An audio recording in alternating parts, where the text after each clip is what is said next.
Bueno, ahora sí, buenos días con todos. Vamos a comenzar esta segunda sesión.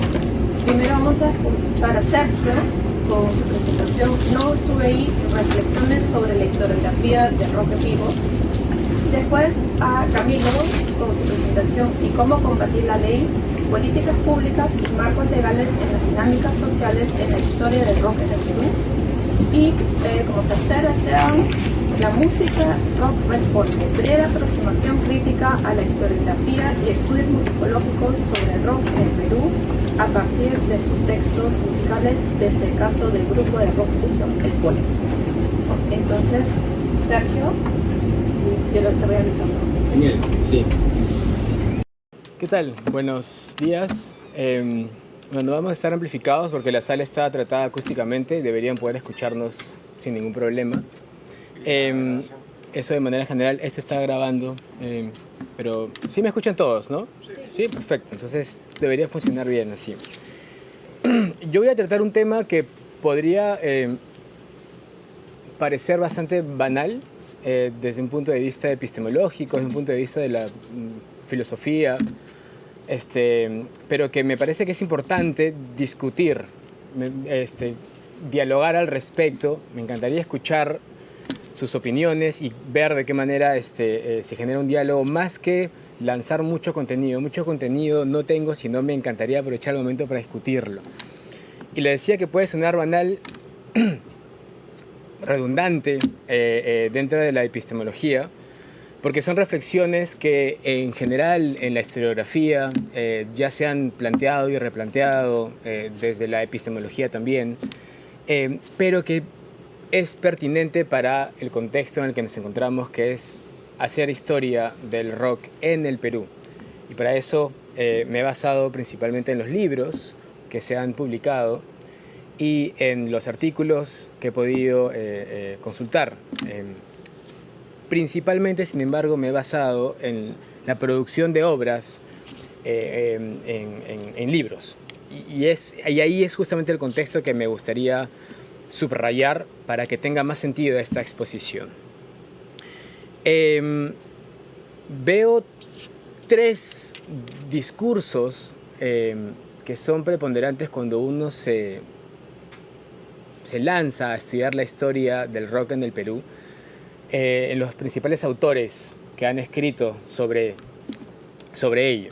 Estos tres discursos no son ni los principales ni los que más se repiten, son los que a mí me interesan subrayar para el motivo de esta conversación y que me gustaría desarrollar principalmente las dos primeras, porque la tercera ya lo ha tocado de alguna manera César en la ponencia magistral, que es esta desconfianza por lo netamente académico, o lo académico en general, ¿no? En el Perú creo que todavía sigue habiendo esta desconfianza, que también podremos evidentemente conversar al respecto si es que ustedes lo consideran. No trataré mucho sobre ello, me centraré en las dos primeras, y son, veo que el proceso de validación epistémica al momento de hacer historia del rock en el Perú pasa principalmente, o muchas veces, o tal vez en la mayoría de los casos, algunos dirán tal vez siempre, por haber sido parte de la escena que uno describe, por un lado. Por otro lado, la idea según la cual las principales fuentes académicas son los músicos. No creo que sea necesario demostrar que muchos, la mayoría, como decía, de libros sobre el rock peruano se centra en los músicos. Pero lo que es más interesante aún, me parece, es que hay una cierta tendencia a creer que los relatos de los músicos son los principales que deben ser tomados en cuenta. En una entrevista de este año, Carlos Torres Rotondo, a quien todos hemos leído, todos respetamos, admiramos, yo personalmente, por haber hecho trabajos tan monumentales de generar archivos, generar una historia en los años 60, 80, 70, ¿no? Justamente a propósito de los 60s, mencionó lo siguiente. En el caso de Demoler, por ejemplo, yo no viví esa época, la vivió mi papá. Mi papá fue músico en los 60, pero yo me dirigí a las fuentes primarias y las fuentes primarias son los músicos de la época. Las personas que pueden absolver cualquier duda son los músicos de la época. Sigo citando. Las fuentes primarias son las entrevistas directas que tú vayas a hacer. Las fuentes secundarias es lo que se escribió al respecto. Fin de la cita. Esto se encuentra en YouTube. Creo que hay muchas cosas interesantes para analizar aquí, pero me gustaría detenerme en el centro de su discurso. Las fuentes primarias son los músicos de la época. Creo que no solo debemos preguntarnos a qué tipo de músico se suelen entrevistar, que es en sí ya todo un tema, a quién sí, a quién no, sino hacernos la pregunta de por qué el músico tendría que ser una fuente más legítima que, por ejemplo, un ingeniero de sonido, un productor musical, un promotor de conciertos. ¿Qué valor intrínseco tendría que tener un músico para que, a través de él, podamos comprender cómo una escena musical se desarrolla?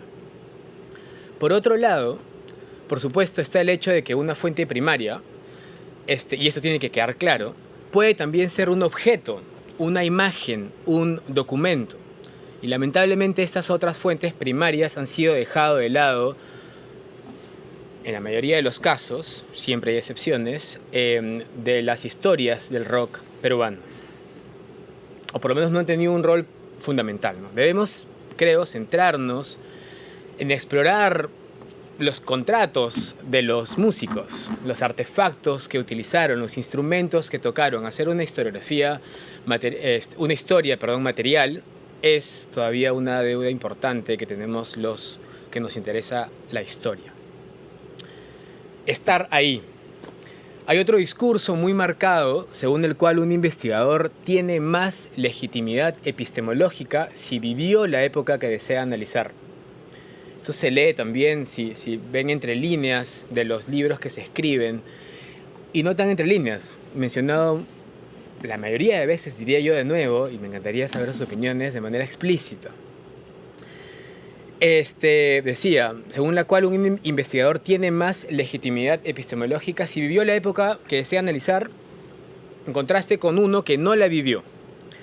No solo ello, sino que muchas veces esta premisa se termina convirtiendo en una que pretende hacer perder total legitimidad al hablar de una escena si uno no estuvo ahí o no tiene vínculo directo con ella. Esto no es solo un discurso que se detecta, creo yo, fácilmente al hacer cualquier tipo de investigación sobre rock en el Perú, sino que está presente en discursos de otros colegas de la región, me refiero a Latinoamérica. En el libro El rock perdido de Sergio Marchi, el periodista menciona: por lo general, todas las disciplinas creen que su saber, psicología, sociología, filosofía, estoy citando, le da un derecho a opinar sobre el rock, como si el conocimiento intenso del fenómeno fuera solo una nimiedad y a extraer verdades que sus colegas celebrarán. Muchas veces atienden esa necesidad que tienen para que las universidades publiquen o financien sus trabajos, de citar ciertos textos de distintos autores de su especialidad, mientras más sean, mejor, que traen a colación con la más mínima excusa. Y con eso se arma un revuelto que finalmente lleva a una conclusión errónea, dice Marchi, producto de extrapolar diferentes disciplinas a fin de desentrañar un fenómeno que no entienden porque no lo han vivido. Y en muchos casos también lo desconocen. Es algo completamente lícito, no infringe ninguna ley y está amparado por la libertad de expresión. Pero busca convertir al rock en algo distinto de lo que verdaderamente es. Es una larga cita, termino. Repito, busca convertir al rock en algo distinto de lo que verdaderamente es. Habría que subrayar verdaderamente es para que responda a sus necesidades o a su ideología. Sobre esto se podría hacer un trabajo infinito de análisis y de discusión. Por supuesto, hay una realidad evidente que menciona, además, y es el problema que conlleva la industrialización de la investigación en el mundo. La influencia del capitalismo también ha llegado a la producción del conocimiento y esto conlleva muchos problemas sobre el contenido de lo que se publica. Algo también importante que transpira de cierta manera en esta cita larga de Markey es el uso de teorías hegemónicas que desde el exterior se imponen o suelen imponerse en la academia para aquellos estudiosos que no son prudentes o perspicaces en notarlo. Es muy bien conocido que el mundo universitario y las publicaciones académicas están también influenciadas por ciertas epistemologías provenientes principalmente del mundo anglosajón. Todo esto es importante subrayarlo, reflexionar sobre ello. Algo muy distinto y creo yo contraproducente es negar a priori el aporte que el mundo académico puede brindar a la investigación. Pero si nos centramos en el discurso de esto de no entender un hecho porque uno no lo ha vivido, creo que amerita preguntarnos algo básico. Por eso decía que estas preguntas podrían parecer tal vez banales para aquellas personas que se dedican a la epistemología o a la filosofía en general, ¿no? ¿Qué derecho tenemos de hablar de algo que no hemos vivido? Esto me parece una pregunta que cae por su propio peso, ¿no? Es como que a Olivier Jullien, los que lo conocen, importante musicólogo francés, se le deslegitime sus estudios sobre los Beatles, grandes aportes, porque no ha vivido esa época. Ejemplos así hay evidentemente muchos y puede por supuesto llevarse a extremos absurdos como no poder estudiar ninguna expresión musical de antes de la segunda mitad del siglo XX. No hemos estado ahí, ¿no? Muchas veces lo que se defiende es que la música tiene un componente visceral. Esto permitió la exploración artística de muchos músicos y dio aliento de desahogo, catarsis y desenfreno para tantos jóvenes en el mundo. Cierto, totalmente cierto, pero también tuvo un componente político, aunque no necesariamente sea percibido por los autores que escriben sobre ella o por los mismos actores de la época. Se desarrolla también en un contexto social, usa herramientas tecnológicas específicas, medios de comunicación establecidos, sin dejar de lado que el rock también dio de comer a muchas familias. También sirvió como una excusa más para emplear modos de discriminación y reafirmó, en el caso del Perú, el machismo de muchas maneras. Estas tensiones, y ahora voy acabando, en 10 minutos creo, para que ojalá tengamos 20 minutos de conversación al respecto. Estas tensiones que se ven fácilmente, creo yo, en la investigación sobre la historia del rock en el Perú, incluye diferentes factores. Uno de ellos es esta división entre, por un lado, libros y artículos de investigación. Los libros que se han publicado y los artículos que cada vez más se comienzan a publicar. Los libros también, dicho sea de paso, ¿no? O, básicamente, lo que yo veo como trabajos de divulgación tan importantes, ojo, y creo que querría que no se me malinterprete, en ningún momento estoy tratando de generar jerarquías epistemológicas. Creo que todas son útiles, generar archivos son importantes, simplemente estoy trayendo a colación otro tipo de reflexión sobre la investigación del rock, de la historia del rock en el Perú. Entonces decía, también podría entenderse como, por un lado, trabajos de divulgación y por otro lado, trabajos académicos.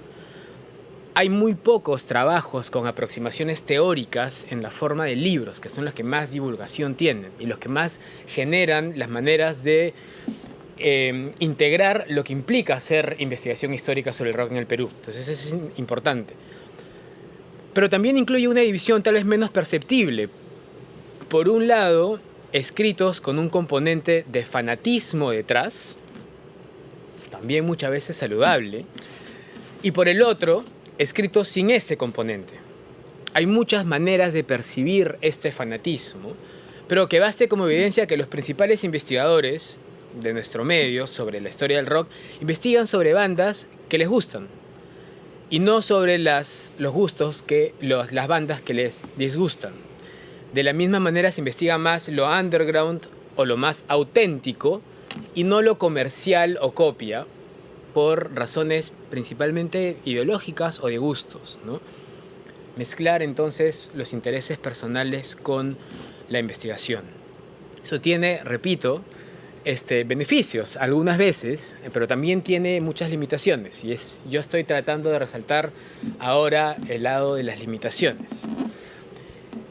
Acabo, último párrafo. Es importante insistir en la importancia de los estudios académicos sobre rock sin caer en un elitismo intelectual. Es importante insistir en la necesidad de este tipo de producción escrita sin caer en una simple reproducción de epistemologías importadas. Espero con estas breves palabras, alusiones, ejemplos,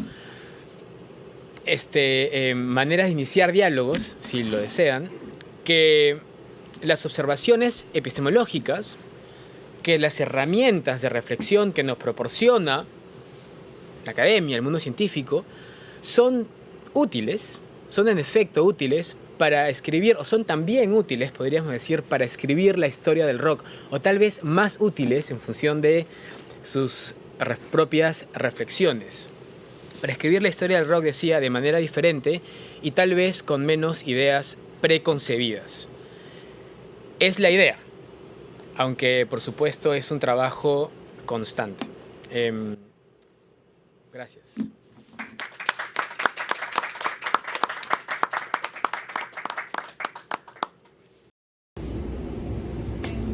Una sugerencia, hacemos las preguntas al final, porque estamos un poco abusados con el tiempo para que todos tengan... Solamente un comentario nomás. Ya. Y seguimos con Camilo. Me parece, te agradezco por la exposición, bastante ilustrativa por cierto, pero me parece clasificar a los músicos como fuente principal y a los que no son músicos pero que están en el entorno como fuente secundaria, no me parece correcto, adecuado. Porque muchas veces el que está en el entorno, que no es el músico, tiene más que contar que el mismo músico. De acuerdo. Por ejemplo, Eddie Kramer, productor de los discos de Jimi Hendrix mientras estuvo vivo, y encargado de las producciones póstumas de Jimi Hendrix que hasta ahora van saliendo, tiene unas anécdotas increíbles sobre Jimi Hendrix y su banda. Otro ejemplo, estaba leyendo hace poco una entrevista a Alan Niven, que fue manager de Guns N' Roses hasta que lo votaron en plena época de la grabación de los álbumes Use Your Illusion, y cuenta unas historias del hombre que lo salvó a Slash de morir de sobredosis. Cómo negoció una mejora del contrato que tenía Guns N' Roses con la Geffen Records, usando como chantaje, entre comillas, las cintas maestras del Use Your Illusion. Entonces, toda esa gente tiene más que contar que el mismo músico. Y acá, en el caso peruano, tal vez no se ha dado importancia a los que han estado alrededor de los músicos: productor, ingeniero de sonido, manager, representante, publicista. Los mismos promotores de conciertos también tienen unas historias alucinantes. Entonces yo creo que no es que suene discriminatorio llamar a los músicos fuente de primera mano o fuente primaria y al resto fuente secundaria, sino que todos juegan el mismo partido. Así como en un equipo de fútbol hay arquero, defensa, mediocampo, delantero. Igual, los músicos tal vez sean los delanteros los que hacen los goles, pero atrás de ellos o al costado de ellos hay gente que puede tal vez dar una visión más objetiva de las cosas, porque el músico tiene su visión, sea cual sea, pero tiene su visión. Pero el que está en el entorno comparte esa visión, pero no necesariamente al 100%. Entonces, totalmente de acuerdo. Yo creo que eso de separar, ¿no?, en fuente primaria y fuente secundaria no es correcto, no es adecuado para efectos de investigación. O sea, las fuentes son válidas. No me acuerdo de qué grupo, pero hace poco un roadie, un grupo famoso de rock inglés, lanzó un libro, un roadie de Aerosmith, que cuenta cada historia. Leí un resumen, ¿no? O sea, leí como decir y cuenta cada historia. ¡Wow! Sí. Realmente que a veces los músicos andaban tan drogados que ni se acuerdan. Sí, entonces, gracias. Yo creo que, para cerrar el comentario, eso de separar o compartimentar, ¿no?, fuente primaria y fuente secundaria no es correcto, no es adecuado y puede sonar hasta discriminatorio. Gracias. Eso es. Bueno, seguimos con Camilo. Sí, perfecto. Vamos, pero estamos un poco apretados. Entonces, por favor me van avisando los tiempos también, ¿ya? La idea de esta ponencia, antes que nada, muchísimas gracias por su presencia, sobre todo teniendo mesas paralelas. Empezamos por esta parafraseo, ¿no?, de la canción de The Clash, y nos preguntamos si realmente combatimos la ley o no. En ese sentido de que finalmente, como bien nos planteaba César, el rock tiene valores críticos de ruptura generacional y a su vez en nuestro contexto de la escena subterránea tiene una propuesta crítica que implica una propuesta de construcción social también. Yo considero que no puedes criticar o cantar de criticar tanto algo sin buscar por lo menos entender cómo funciona y de ahí continuar con cómo cambiarlo. Entonces, a partir de ello se desarrolla esta ponencia, pero vamos, como es bastante información, vamos a ir avanzando y nada, aquí crédito, lo que ven es un concierto de Plug Plug y estoy tocando con Pasamontañas en ese caso porque es tiempo de pandemia. Entonces la mascarilla se me caía si es que me movía como saben que lo hago, entonces en este caso era protegerme, pero no es casual también el estar aludiendo a otros códigos y resignificando esos códigos que en nuestros países están marcados por la violencia.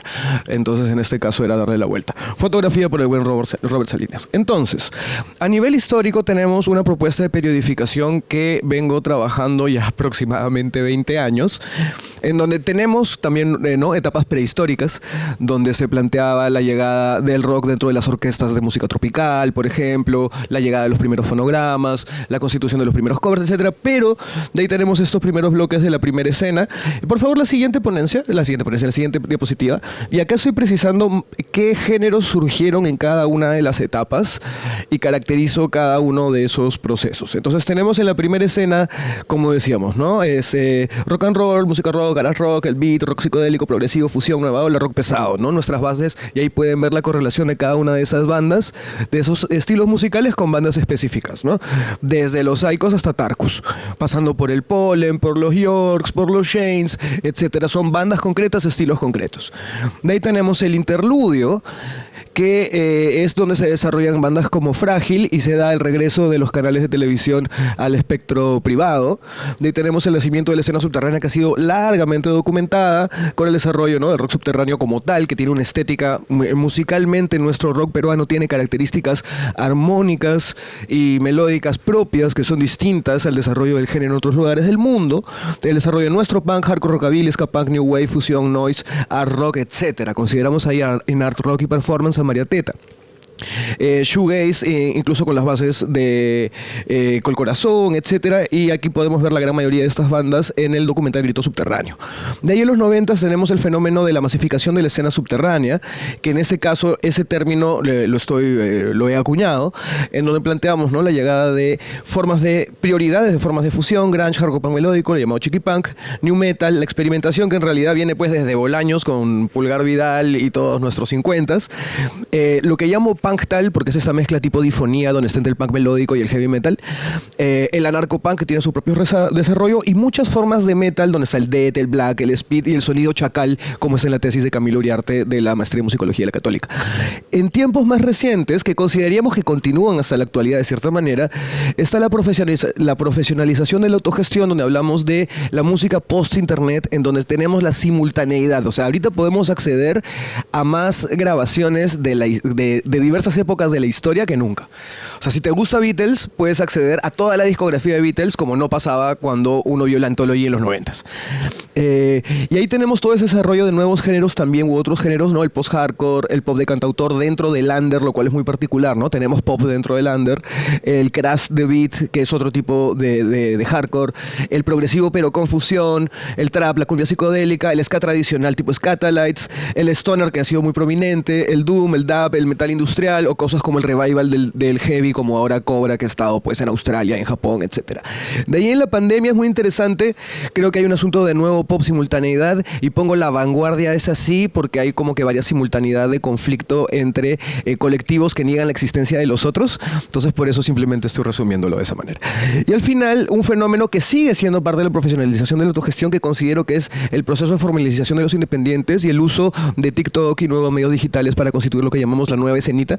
Y algo muy particular, un fenómeno muy inusual, que es que ahora todos somos DJs. Desde Carlos Criminal, de Radio Criminal, hasta un servidor, somos selectores o DJs. Por muchas razones, pero no vamos a profundizar, no es materia de esto en este caso. Continuamos. Fuente de elaboración propia lo anterior y foto de Alejandro Lazo. Entonces, el marco teórico de la presente ponencia es intervenir en la reflexión de las prácticas acerca de las culturas del rock desde una perspectiva de investigación aplicada.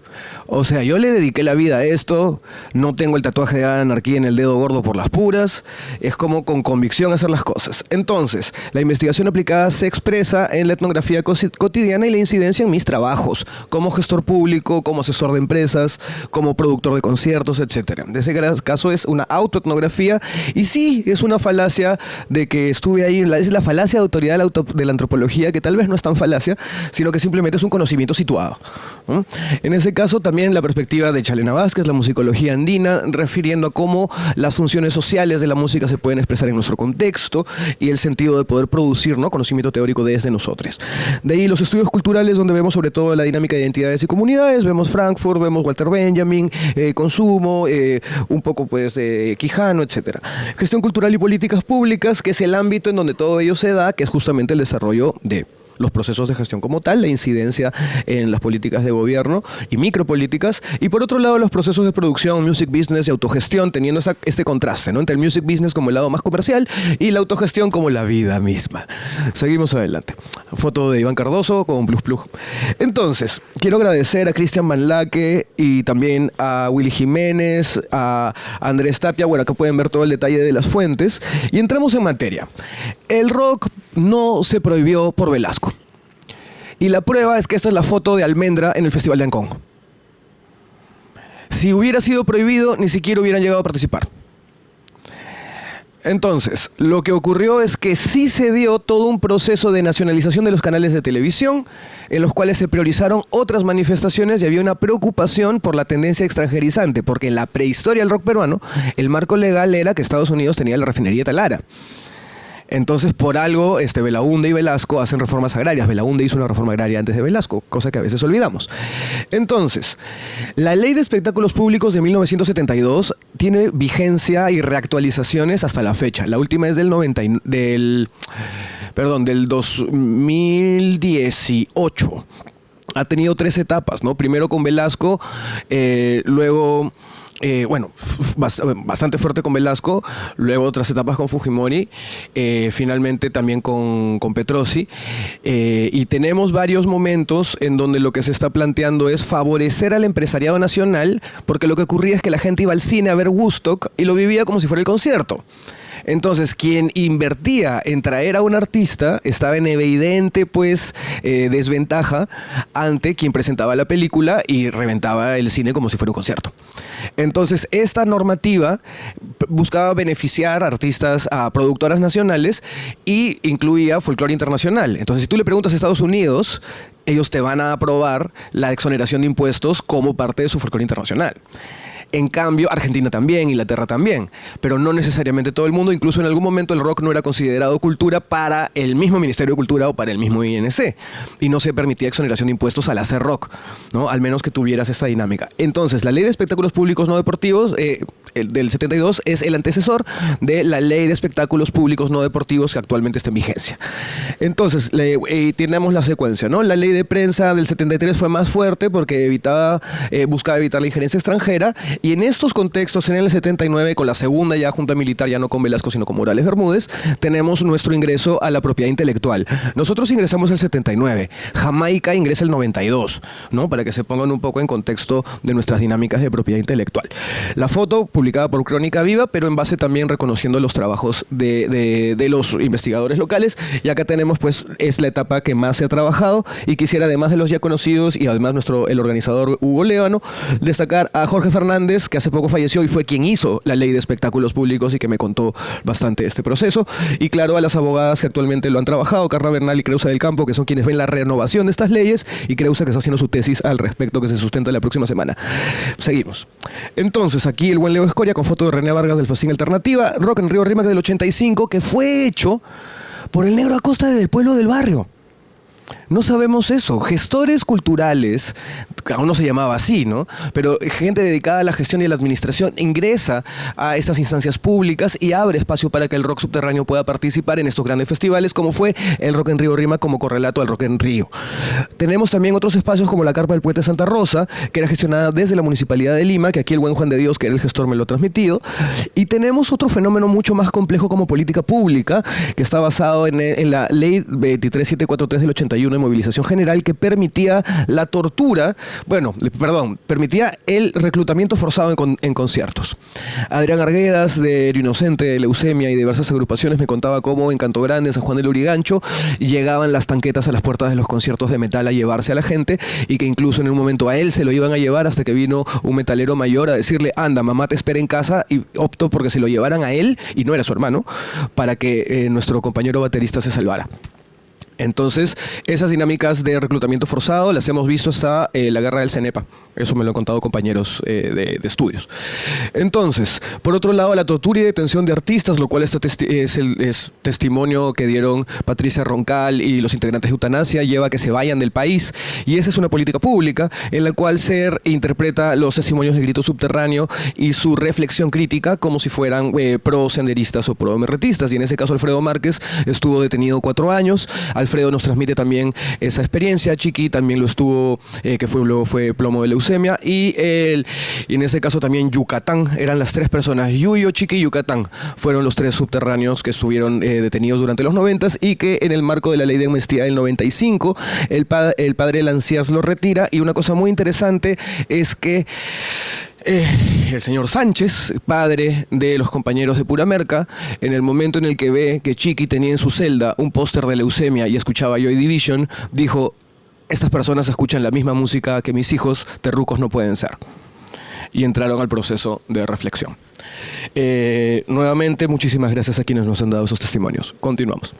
La masificación de la escena subterránea es un proceso en donde se cambia la Ley General de Cultura y tenemos, gracias a la Ley 28359 del 93, el ingreso de la televisión por cable.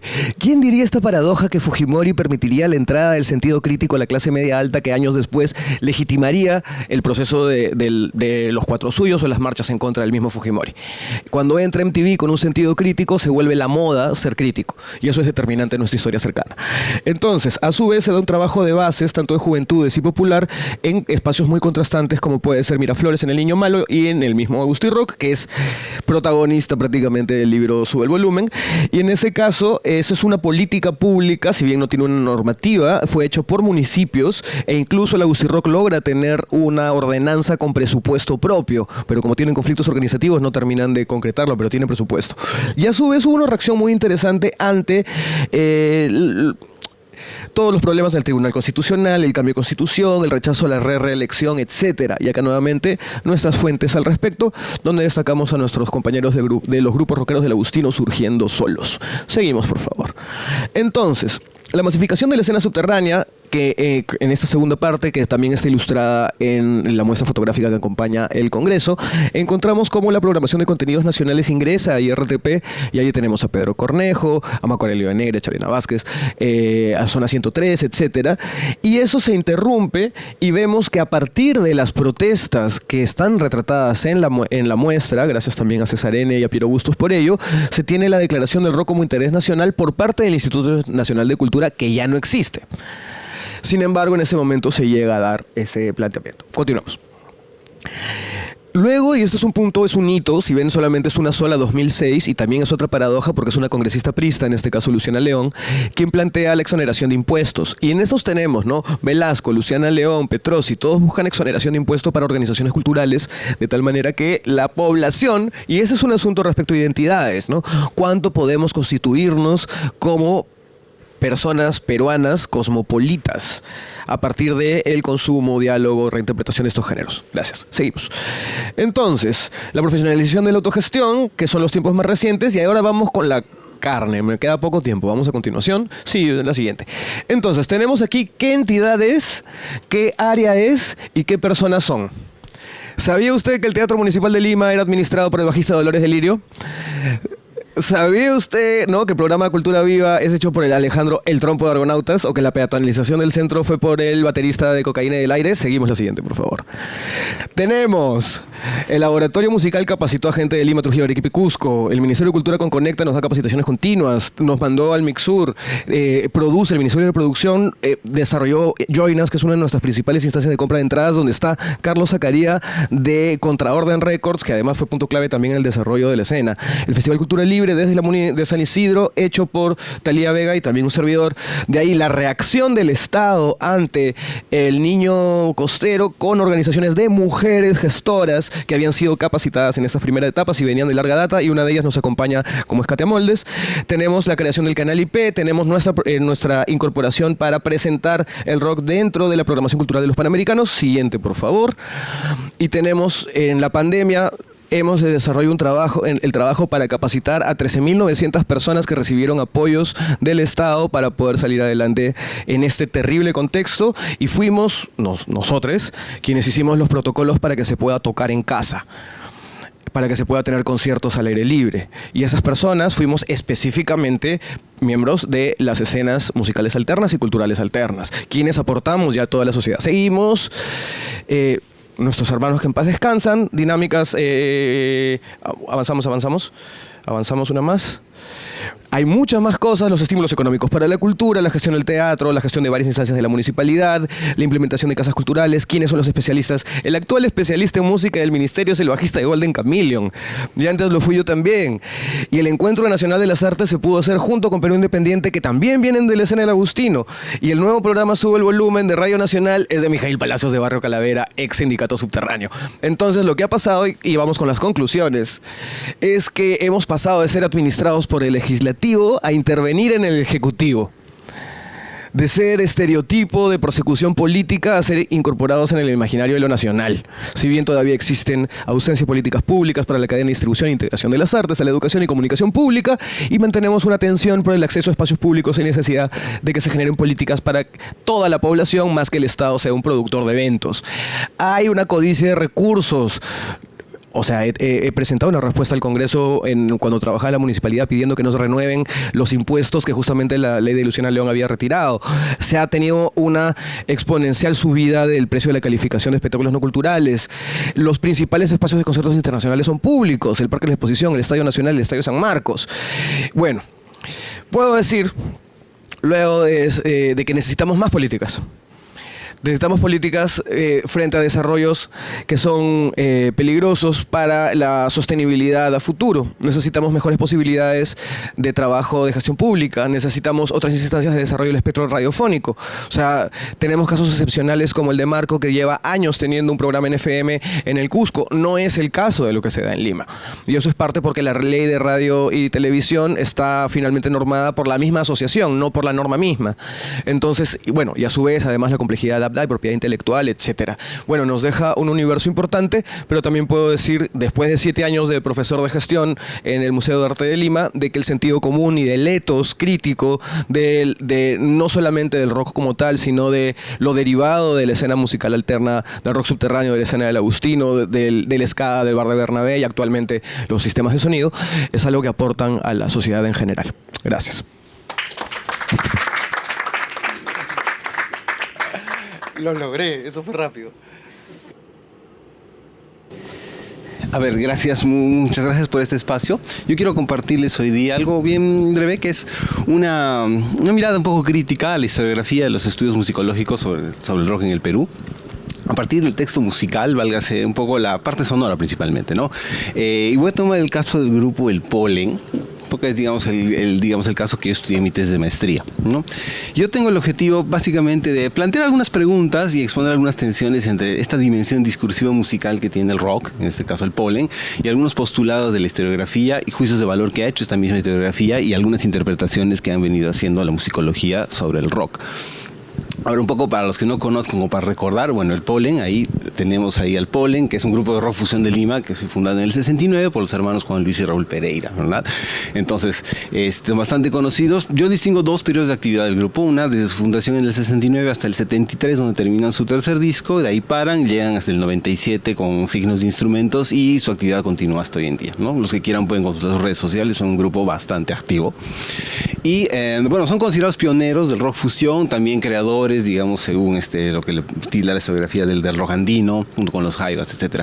Me interesa el caso porque, digamos, tiene representatividad y tiene trascendencia en la cuestión del rock nacional, entonces nos puede decir mucho el caso del Polen, y además porque ha sido relevante, ¿no? Ha sido un objeto de estudio reciente también de la musicología, ¿no? Ha sido casos de estudios no solamente de mi tesis, sino de otras también.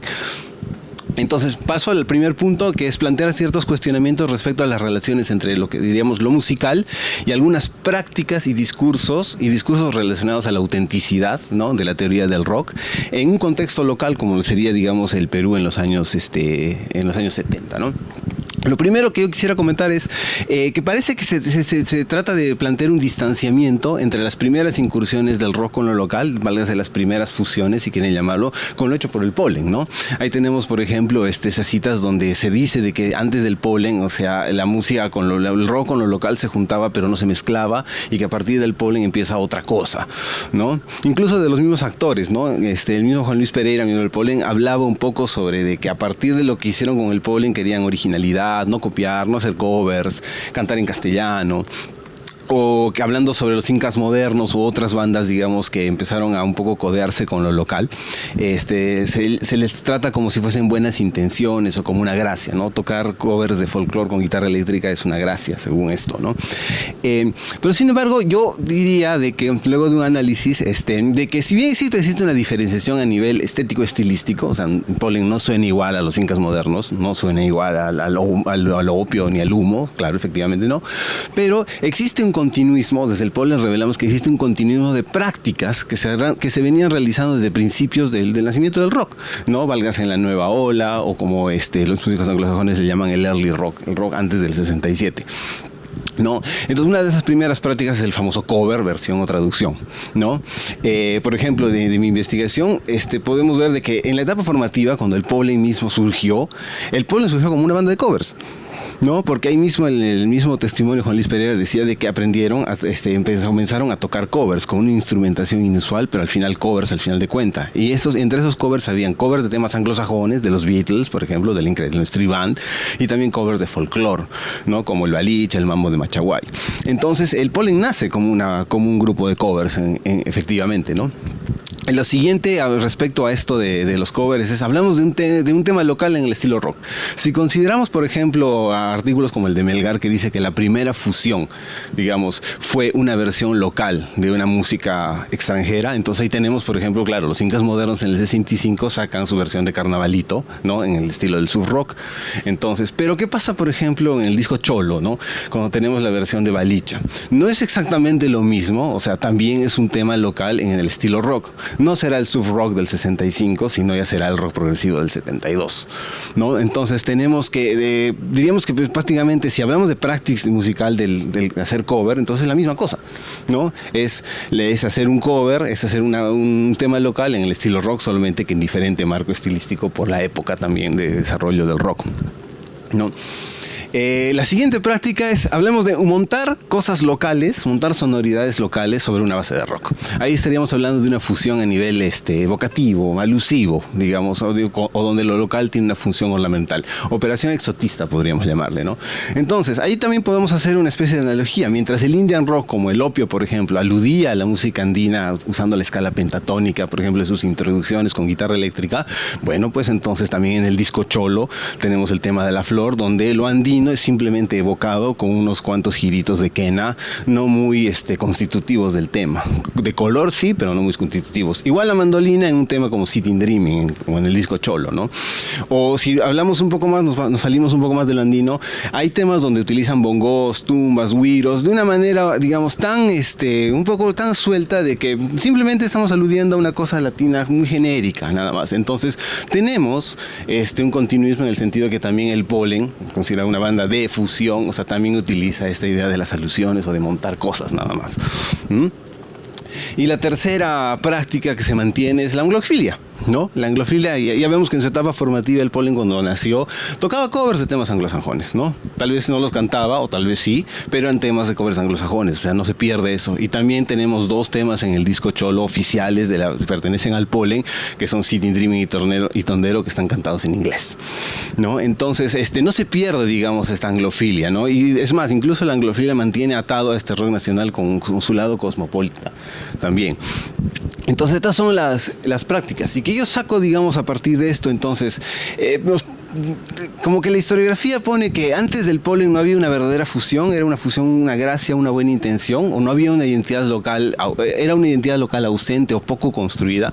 Yo diría de que la construcción de identidad local desde la música o desde el rock, o sea, no discrimina entre procesos creativos para su construcción, ¿no?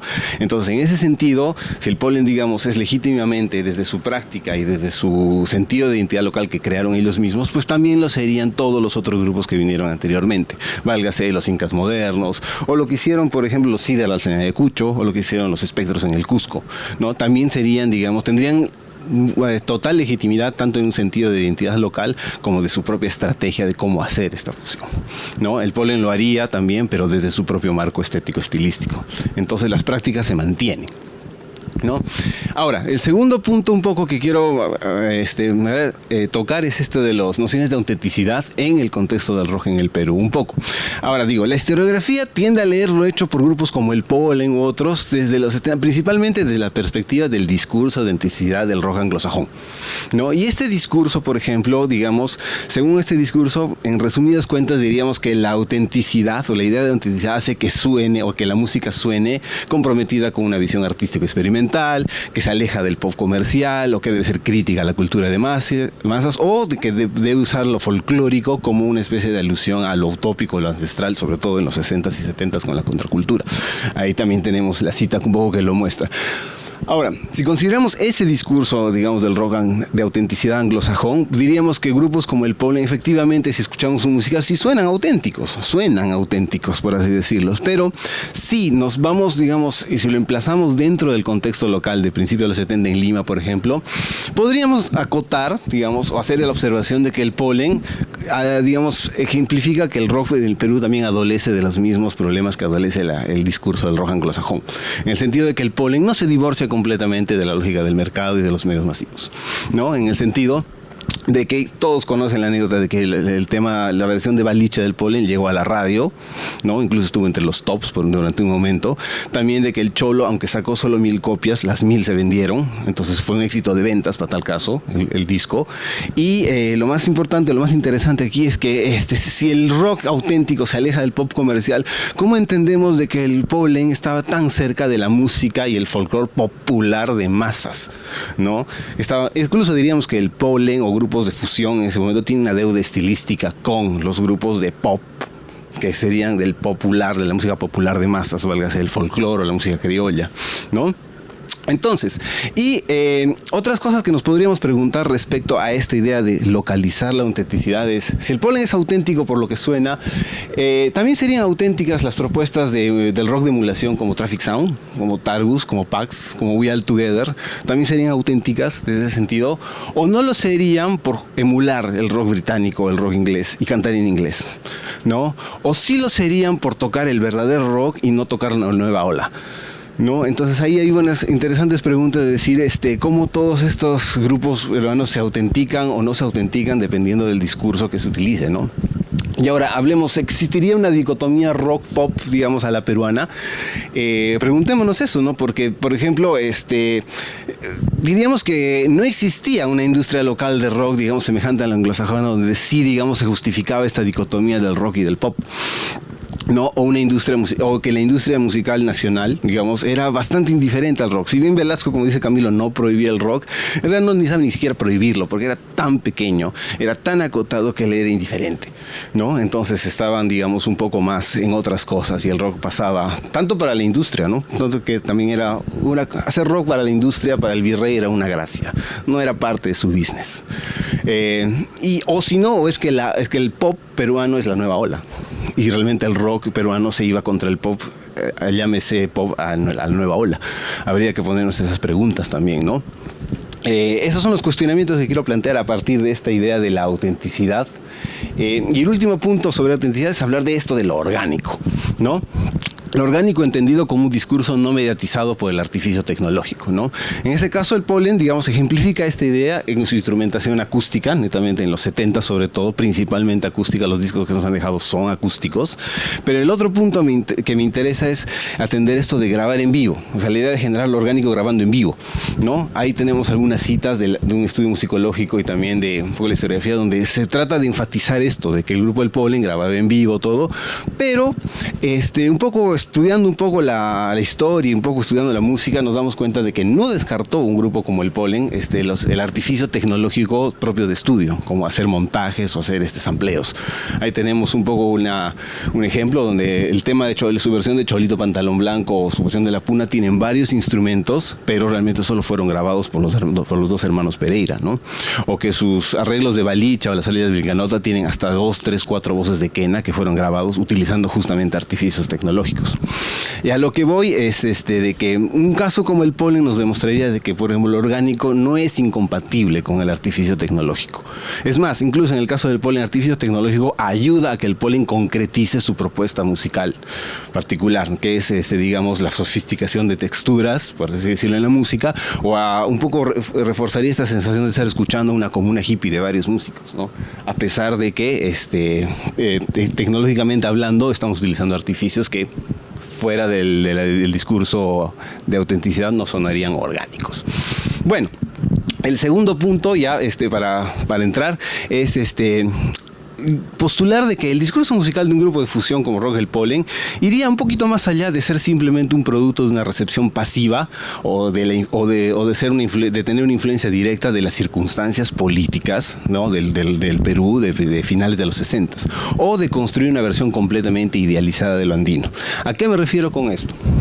Que la historiografía y la musicología ha planteado un poco la influencia en un grupo como el Pollen de todas estas áreas, válgase el discurso del rock, del hipismo y la contracultura obviamente, pero también del contexto político, o sea, el gobierno de Velasco, y también con todo lo que implicaba, con todas las políticas que implicaba, y también de esas ideologías nacionalistas, indigenistas, tradicionales que trataba de profesar.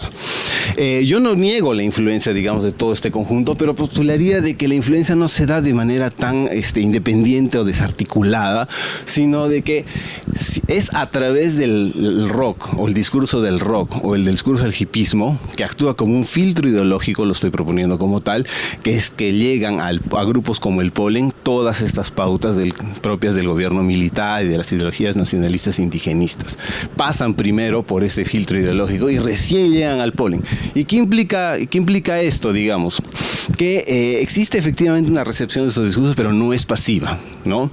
Que existe una interpretación y una asimilación de estos discursos desde la contracultura y del rock. ¿Y eso qué implica, por ejemplo? Que, por ejemplo, respecto al gobierno de Velasco, todas estas pretensiones nacionalistas o peruanistas, de los cuales los hermanos Pereira y todos los rockeros estaban al tanto efectivamente, están supeditadas a una noción más de universalidad e integración indiferenciada que es más propia del hipismo, ¿no? Ahí tenemos un poco las citas de Juan Luis Pereira que dice que eran bien al margen de la política, lo cual es totalmente concordante con la lógica del hipismo, que era, digamos, que se profesaba apolítico, digamos, de un cierto modo, buscaba otras alternativas que no fueran la derecha y la izquierda tradicional, ¿no? Entonces tenemos una ideología de conciencia universal sobre una pretensión nacional tradicional, ¿no? Entonces como que las ideas nacionalistas se supeditan a la idea del hipismo, ¿no? Y respecto al andino, ahí tenemos dos citas de una tesis de maestría muy buena, donde se postula de que el Pollen construyó una visión idealizada y romantizada de la música andina, o que los discursos del indigenismo afectaron a músicos populares como a los del Pollen. Ahora, yo me hago la pregunta, ¿es una adopción pasiva? Estamos olvidando de repente entender un poco cuáles eran las fuentes de la raíz andina en el caso de estos grupos de rock fusión.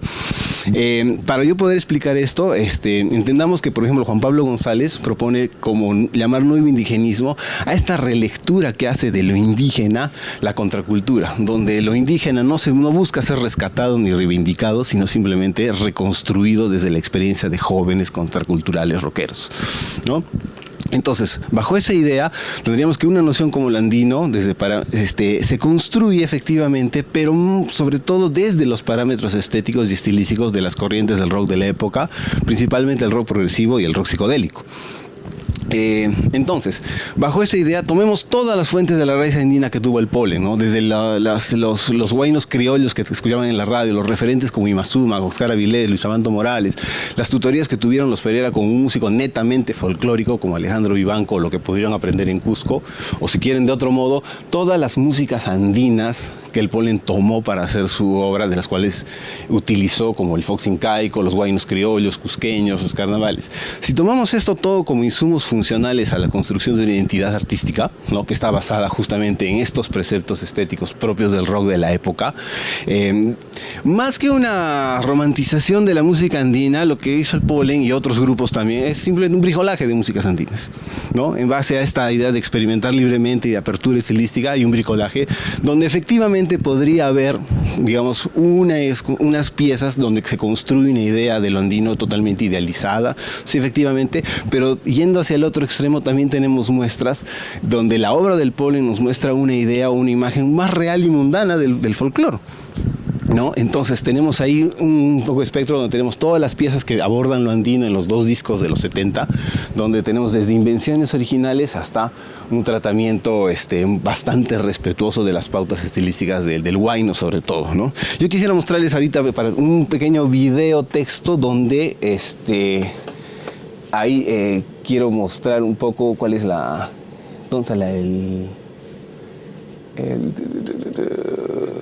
Internet Explorer.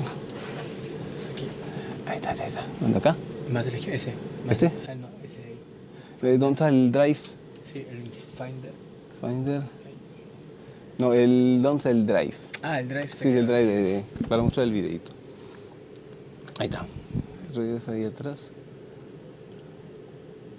Y ahí hice doble clic. Un poco para que escuchemos un poco a lo que me refiero. ¿No? Ese es Paisaje de Quenas. Está grabado por Alejandro Vivanco y es un yarabí. Es un yarabí, tal cual. El cover de A las orillas del Vilcanota respeta muchísimo las pautas del huayno. Todo, en su melódica, en su rítmica, en su armonía, está prácticamente ahí respetado. La sofisticación en balicha, donde se respetan las pautas, pero se modula, se introducen elementos del rock, ¿no? O tenemos, digamos, la sofisticación que hace, digamos, de la música incaica, en fragmentos del Hijo del Sol, por ejemplo, ¿no? O pasamos, por ejemplo, más a esta idea de hibridizar un poco más el huayno con el rock, teniendo concordancia con un fragmento mucho más pegado al huayno, pero pasando un interludio típicamente rockero, ¿no?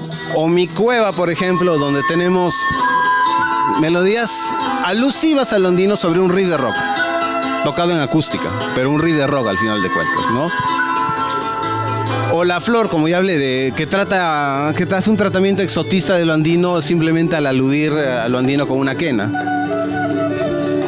Y eso es todo, ¿no? O una invención totalmente original donde el polen reinventa a su estilo lo que es lo andino en un tema como la puna. Entonces, hay de todo. Entonces, no es algo de romantizado, es simplemente un bricolaje propio del eclecticismo del rock de la época. Y ya para terminar, más que conclusiones al respecto, quisiera plantear algunas reflexiones finales ahí, ¿no? De que, tomando un caso como el polen, podríamos ver que expone un poco la conexión que tienen los diferentes momentos del desarrollo del rock peruano, desde la praxis musical, ¿no? Tendríamos que el polen, si marca un antes y un después de la fusión, según la historiografía, lo de antes podríamos verlo como no como buenas intenciones ni gracias, sino como fusiones con legítimo, digamos, con legítimo criterio e identidad cultural, ¿no? Y seguramente si vemos después lo que pasó con el polen, encontraremos las mismas prácticas que se han venido utilizando en el rock, como hacer covers, como alusiones o como ese tipo de cosas, ¿no? Sobre lo de la autenticidad, bueno, o sea, también desde este caso yo proponemos ver de que se plantear cuestionamientos sobre cómo los discursos tradicionales del rock, de la autenticidad del rock anglosajón pueden reelaborarse desde otras realidades, ¿no? Entonces, abrimos la discusión, este trabajo y otros más, sobre la construcción de otras formas, otras nociones de autenticidad que estén fuera del ámbito del rock anglosajón, ¿no? En contextos como el peruano. Y finalmente, que la dimensión textual, o sea, la música, digamos, así como le escuché al profesor Sadiel cuentas, de que también encierra ciertas sugerencias sobre cómo leer el contexto, ¿no? Entonces, la dimensión textual y estilística de un hecho musical puede generar puntos debatibles y controversiales en relación al contexto en el cual se ha inscrito, se dio esa música, o a la forma como dicho hecho se ha venido estudiando por parte de las disciplinas, ¿no? Entonces ya vemos que un poco, escudriñando un poco en la música del Polen, vemos que hizo, o sugiero, o propongo que hizo más, manipuló más lo andino de lo que realmente creemos, ¿no? Para decirlo así. Y eso es todo. Entonces, yo creo que he terminado. Muchas gracias por la intervención a todos.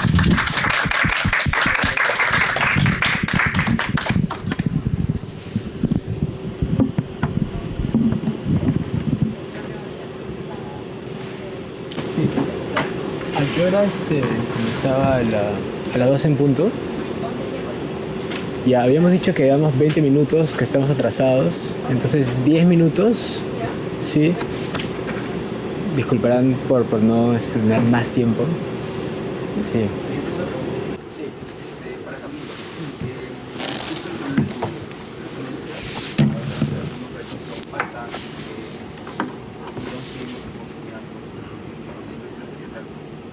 Yo quisiera saber qué podemos hacer las personas de aquí, el público de los eventos, qué pueden hacer los medios de comunicación, precisamente eso, para seguir peleando o seguir viendo la carta. Buenazo, gracias por la pregunta, muy pertinente.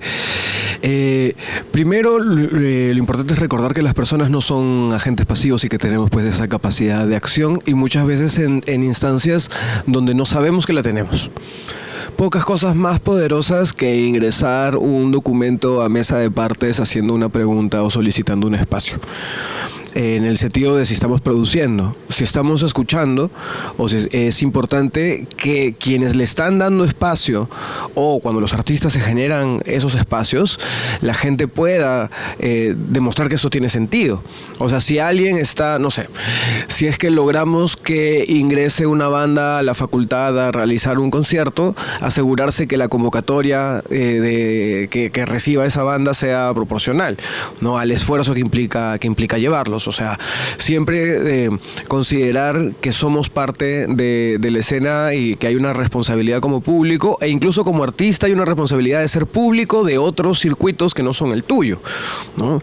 Y también un asunto como medios es que actualmente hay una dinámica bastante significativa entre cómo usamos los medios de comunicación digitales y los antiguos, ¿no? Y cómo vamos generando comunidades en relación a eso.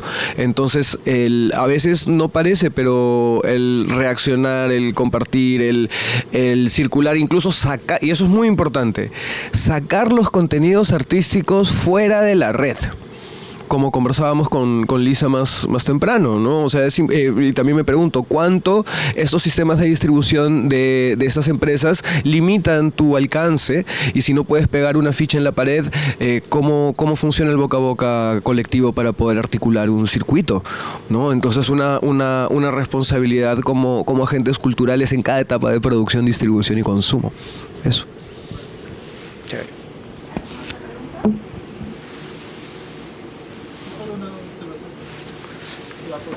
Por lado. Lo primero, me alegra mucho, me provoca, ¿no?, me estimula darme cuenta cómo hay procesos muy afines entre los rocks. Y me alegra mucho además que hayan estado, o sea, ver la consistencia de los trabajos. Gracias. Creo que es tiempo para que piensen a lo mejor como las conclusiones de este proceso que está desarrollando. Tenemos nuevas olas, tenemos el azul brillante, tenemos además reforma agraria que la hicieron por primera vez gobiernos de derecha. Entonces hay muchas cosas que tenemos que estar atentos al respecto, y me alegra mucho. Tenemos el polen y tenemos el Jaime. Exacto. Hay muchas cosas. Eso por una parte. Entonces, eso es muy estimulante. ya me voy muy articulado. Y una segunda cosa, haciendo justicia con lo que decía Sergio, el compañero ahí que hizo la observación. Cuando desde nuestra disciplina hablamos de fuentes primarias o secundarias, no tiene que ver simplemente con el valor del texto, sino que con, digamos, el nivel de potencialidad efectiva del primer relato. Y ciertamente que todos los actores, todos los auditores que están vinculados al proceso de producción de la música, su validez testimonial y nuestra fuente de la memoria.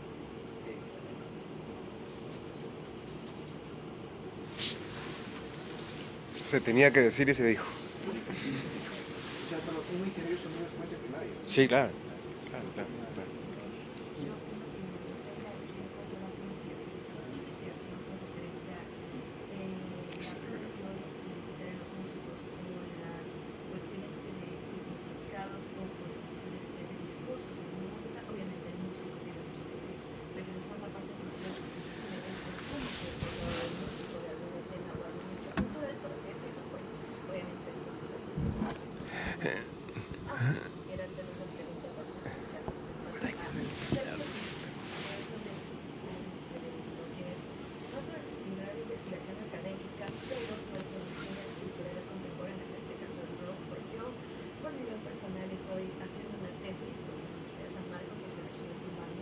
Sobre la estampa Minelli, pues al menos en la universidad nos dan como que ese parámetro muy rígido de investigación académica. Ya de por sí los temas que deben atravesar es muy rígido. Y bueno, mi pregunta va es cómo, al menos en parte de lo que es la Universidad Nacional, como en general, que a los propios alumnos nos dan como que académicamente parámetros como que muy rígidos, que como que son una limitante para hacer como que producciones más académicas a comparación de otras universidades como la Católica, que es como que un poco más abierta, por eso hay más como que ese tipo de espacios más abiertos.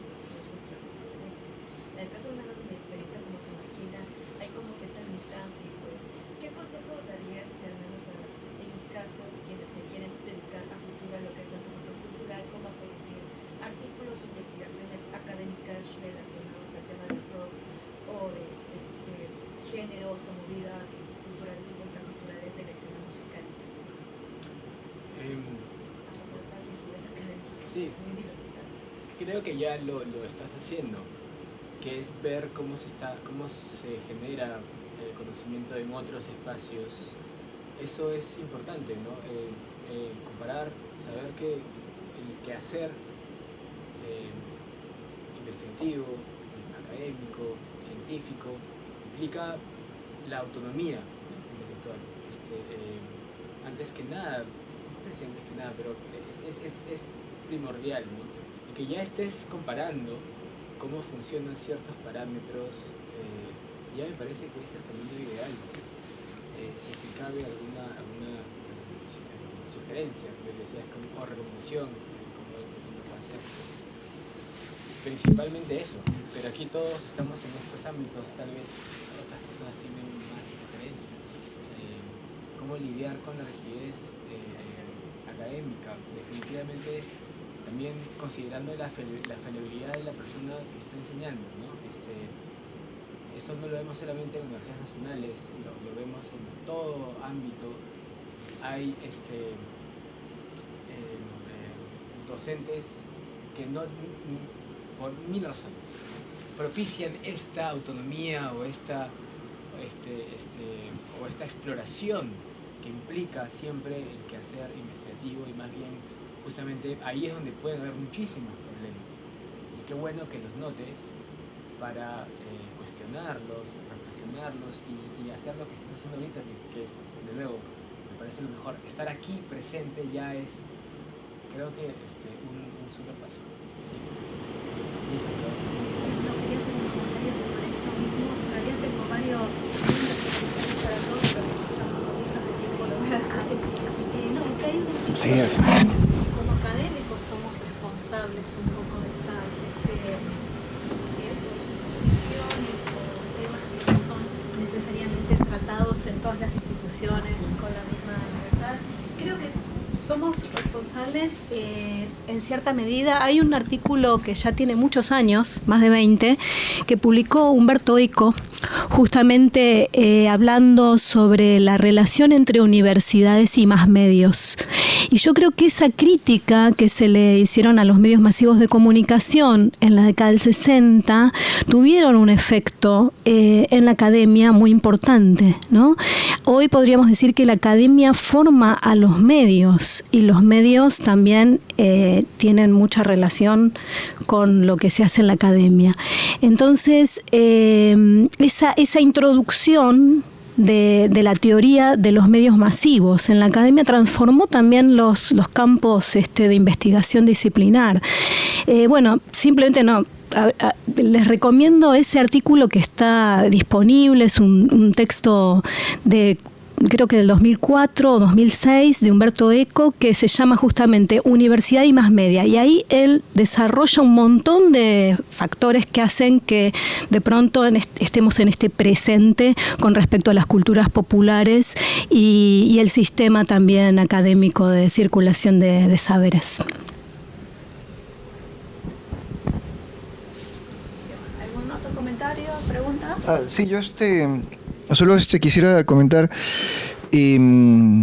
o sea, bueno, mi formación es en música clásica europea, ¿no? Entonces estoy un poco digamos, para mí es una experiencia nueva, ¿no?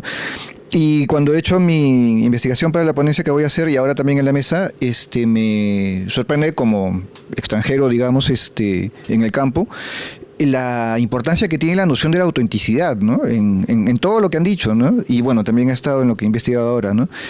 Y claro, desde mi perspectiva es súper raro porque en el campo en el que yo estoy, todos los compositores o compositores que uno generalmente estudia, inclusive los del siglo XX, están todos muertos, pues, ¿no? Entonces, y la visión es un poco más, digamos, entre comillas, técnica, ¿no? Y estos signos musicales, ¿qué es lo que implican? ¿De qué manera pueden ser interpretados? ¿De qué manera se relacionan con la filosofía del tiempo, etcétera, ¿no? Entonces, desde ese punto de vista, y obviamente, como digo, una vez más partiendo la propia de formación profesional, yo tengo la impresión de que sería útil prescindir completamente de la noción de autenticidad, ¿no? O sea, yo entiendo que es un concepto que está muy enraizado con lo que es la propuesta, digamos, de rebeldía del rock, ¿no? Como una propuesta, digamos, de una forma de contraponer un modelo generacional distinto al anterior, ¿no? Como ya se ha dicho breves acá, ¿no? Pero a la vez me parece que es algo muy subjetivo, ¿no? O sea, ¿de qué forma puedes medir la autenticidad, ¿no? En uno de los papers que he consultado se proponía como medida de la autenticidad, por ejemplo, que haya melismas, ¿no? O que hayan rasgos de música blues, ¿no? En determinadas obras de música progresiva, ¿no? Y bueno, o sea, son cosas que tienen que ver con, digamos, el origen del préstamo de la cultura afro-norteamericana en los orígenes del rock, pero que a estas alturas yo no sé si pueden ser, digamos, objetivamente ser propuestos como indicadores de autenticidad, ¿no? Y el tema me parece difícil y bueno, no sé, siento que tiene tanta gravidez en lo que han dicho los tres que me resulta me hace plantearme esa pregunta, ¿no? Si valdría la pena prescindir del concepto por completo, ¿no? Yo podría hacer un comentario. Al menos en el rock, no sé, digamos, en la música clásica, la noción de autenticidad existe para criticar, ¿no? Porque en realidad es un toque, digamos, del estilo del rock, esta idea de autenticidad, que surge sobre todo, digamos, surge este discurso, digamos, con el rock de finales de los 60, principios de los 70, ¿no? Y desde ahí se ha venido moldeando, se ha venido reutilizando, resignificando en todo sitio. Y justamente lo que he tratado de mostrar un poco es de que estas ideas de necesidad se interpelan a cada rato, ¿no? No es que haya una idea y que nos vaya a servir para determinar qué cosa es auténtico y qué cosa no es auténtico, sino creo que de lo que se trata es preguntarnos por qué existió un discurso de autenticidad que trataba de poner a unas bandas, en este caso de rock, como auténticas y a otras no, ¿no? ¿Cuáles son esos fundamentos que determinan que algo sea auténtico en su contexto o que otra cosa no lo sea, ¿no? Entonces, igual, esta idea, digamos, de la autenticidad está ahí, ¿no?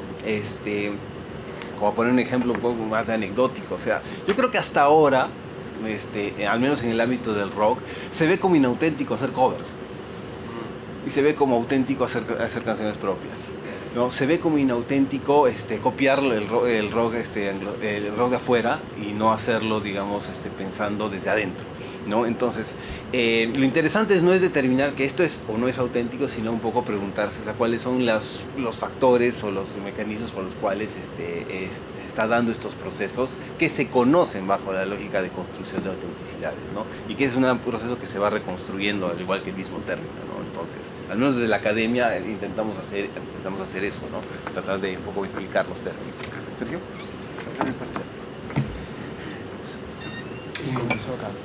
Es complejo el meterlo desde la música académica occidental, ¿no? Porque en buena parte del repertorio se da esa dinámica, pero si estuviéramos planteando como no seguir buscando la originalidad, sería como condenarnos a no tener una producción propia, ¿no? ¿Qué pasaría con casos como el gran compositor José Luis Arroyo, que ha sido premiado pues, por conservatorios y espacios de composición en Europa y que es bastante peruano y justamente ¿no? desarrolla justamente su noción de autenticidad en función, no necesariamente en su caso de un contexto de música popular, sino más bien de su propia reflexión personal. Pero el asunto de la autenticidad...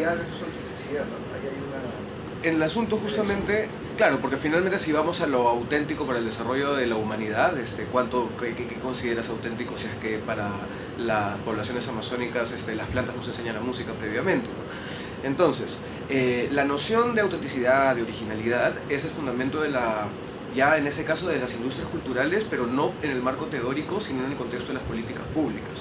O sea, para UNESCO las industrias culturales es todo aquello que está vinculado a la propiedad intelectual como tal, y para poder distinguir esa propiedad, sobre todo cuando vamos a situaciones de litigio frente a Indecopi, ahí sí entra a tallar esos factores de originalidad y de autenticidad, donde incluso se tiene un nivel de peritaje, en donde si hay plagio se hace la transcripción de la partitura y se hace comparaciones acerca de dónde proviene ese contexto, y para eso es que existen las personas especializadas en la musicología. O sea, Charena Vázquez recibió varios de esos casos delegados por Indecopi cuando a la Católica se les mandaba como institución pertinente para realizar ese tipo de evaluaciones. Y justamente cada cosa tiene su lugar también, ¿no? No significa, en nuestro caso, hay un valor de la originalidad y de lo propio, en algunos casos también reconocer de que tocando cover se llega a una excelencia técnica, pero bueno, eso, en ese caso ya no es un asunto analítico, sino ya son opiniones personales.